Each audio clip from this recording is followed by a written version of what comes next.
to The Catholic Perspective, a podcast brought to you by rcspirituality.org. Enjoy the episode. Some straight talk about human dignity and human rights.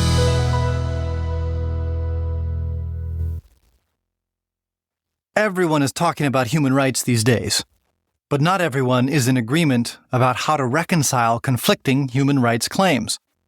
Some clamor for a mother's right to abortion, others for the child's right to life, some for the right of free expression, others for the right to be protected and to make sure their children are protected from offensive or provocative speech and imagery.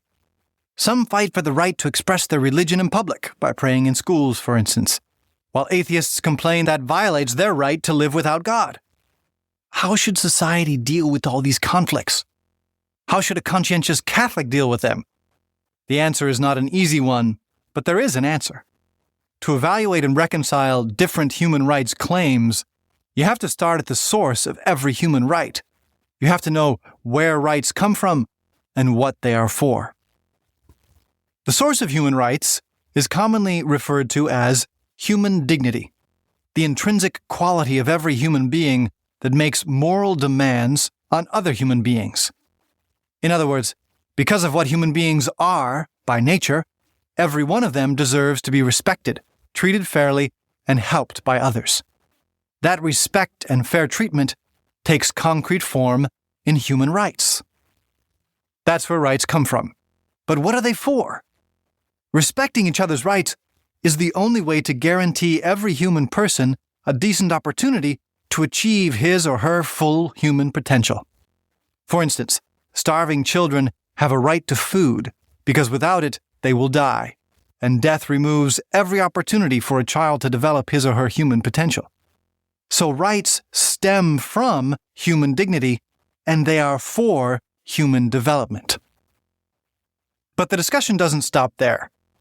The Church always reminds us that human rights can never be separated from human duties. Every right has a corresponding duty. My dignity not only gives me a right to human development, but also makes that development a duty. Your dignity not only gives you a right to pursue your development, but gives me a duty to respect that pursuit. If I have a right to decide freely how I will educate my children, for example, I also have a duty to make sure that they receive as healthy and complete an education as possible, and you have a duty not to interfere with me. Maintaining the proper balance between rights and duties in society is the job of justice, which is why statues depicting the virtue of justice often show an allegorical figure holding a balancing scale. Making a society just is tough, not only because original sin has given every person a strong tendency to selfishness, to disdain the dignity of his neighbors, but also because it has produced ignorance. It has made it hard to see the truth about human nature, which in turn has repercussions in one's understanding of human dignity, which has further repercussions in one's conception of human rights and duties. The key thing to remember about human nature is that it's an objective thing, like gravity or the charge of an electron. Human nature isn't invented by human beings. Consequently, human beings can't define human dignity however they want to, and they can't pull human rights out of a hat. Rights have to correspond to what is inherently good and necessary for the development of the human person, because their purpose is to make sure individuals and communities have a decent opportunity to fulfill their natural human potential. Lasting justice and peace in society can only be built on these truths. The Church keeps reminding everyone about them, but not everyone listens. That's why it's worth taking some time to reflect on them, to reflect on human nature and the dignity that goes along with it, the dignity that gives rise to human rights.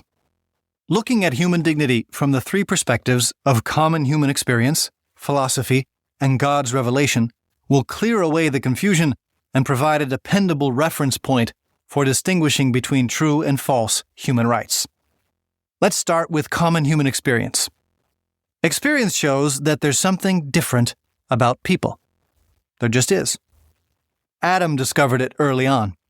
Genesis tells the story of how Adam was all alone in the Garden of Eden, and he felt, incomplete somehow. And God said, "It is not right that the man should be alone. I shall make him a helper." So then God paraded all kinds of animals in front of him, one by one, and Adam named them. Before the fall, all animals were like pets, friendly and docile with their master, Adam. But none was suitable to be his helper, his companion in the wonderful task of cultivating the garden. He was still, lonely. So then God cast a deep sleep over him and took out one of his ribs while he was sleeping. And from that rib he made Eve. And after she had had some time to get ready, God woke Adam up and introduced them to each other. Right away, Adam recognized something different about this one. She was, as he put it, bone of my bones and flesh of my flesh. In other words, she was on the same level as he was, a higher level than the other animals. They were lovely and wonderful and even pleasant companions up to a certain point, but she was a person, another human being, someone he could talk to, someone who could surprise him with ideas different than his, someone who could understand him and identify with him, and someone he could understand and identify with. Here was a true friend. Here was someone else, not just something else. Everyone has had this experience, though not everyone has reflected on it very much. When you meet another person, it's different than meeting a dog, or a parakeet, or a tree. People are somehow different. A few years ago, a smart businessman from New York City had the novel idea of putting a paintbrush in an elephant's trunk and inducing the beast to swash the brush back and forth on huge canvases. He then framed the elephant paintings and sold them as avant-garde works of art for a considerable profit. The interesting thing about this endeavor was that no elephants came to the studio for the exhibition, and no elephants even made a slight bid to acquire one of the paintings. Yes, there's something different about people. You notice it instinctively, automatically. You don't think twice about swatting the mosquito that's buzzing around your ears when you're trying to get to sleep, or about the thousands of microbes that you inhale and kill every time you breathe, but you certainly do think twice or even 3 times about a dirty look from your roommate, or an angry word from your parents, or a smile from an orphan whom you bring to a summer camp. Animals and plants and the physical world deserve our conscientious admiration, as the Church has always taught, and we can't be careless and carefree with the way we treat the biosphere. But when it comes to human society, to human beings, we find ourselves on another level, just as Adam found himself on another level when he first saw Eve.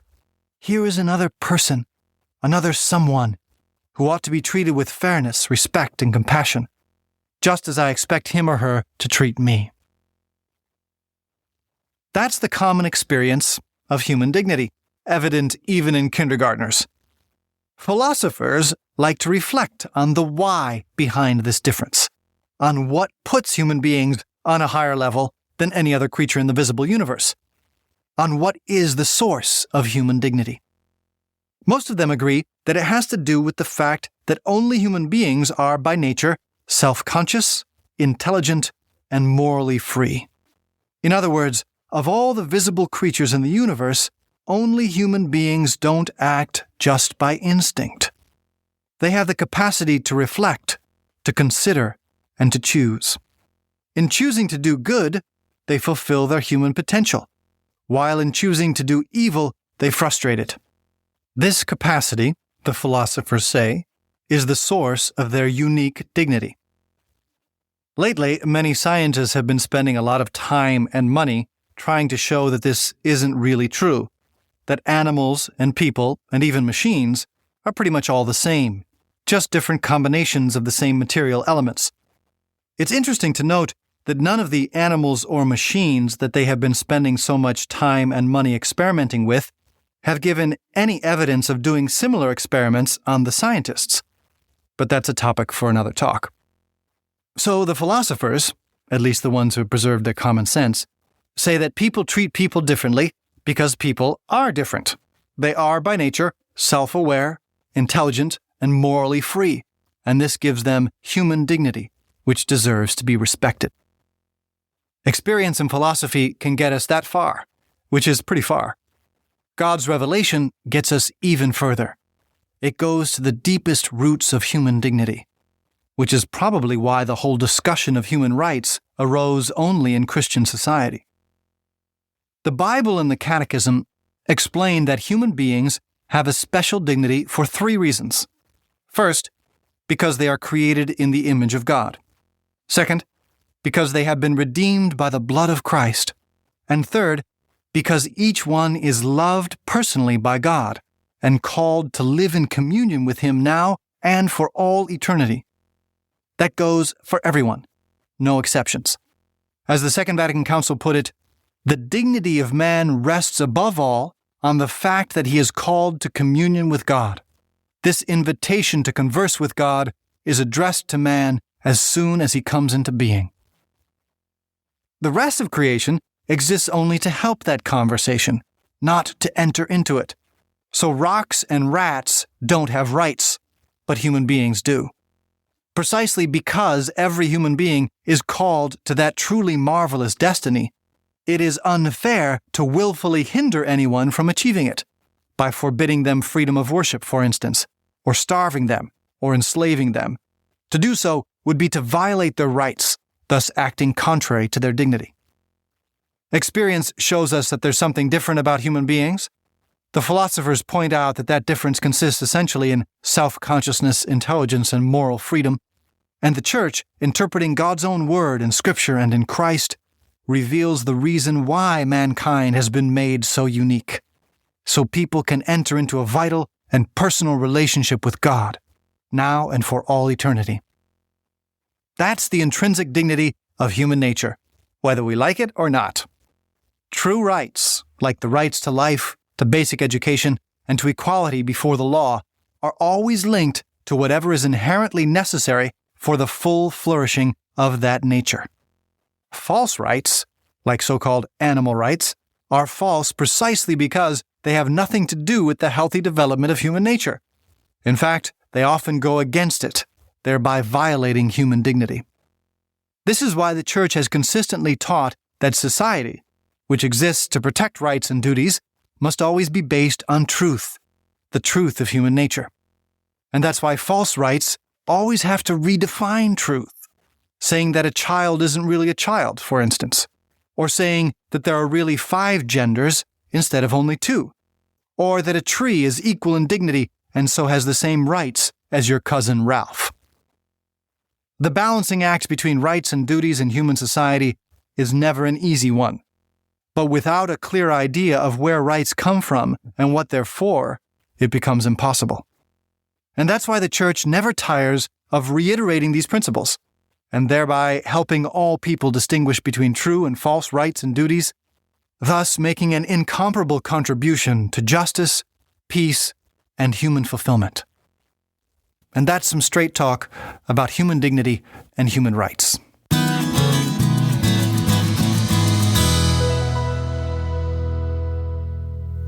You have been listening to The Catholic Perspective, a resource from rcspirituality.org.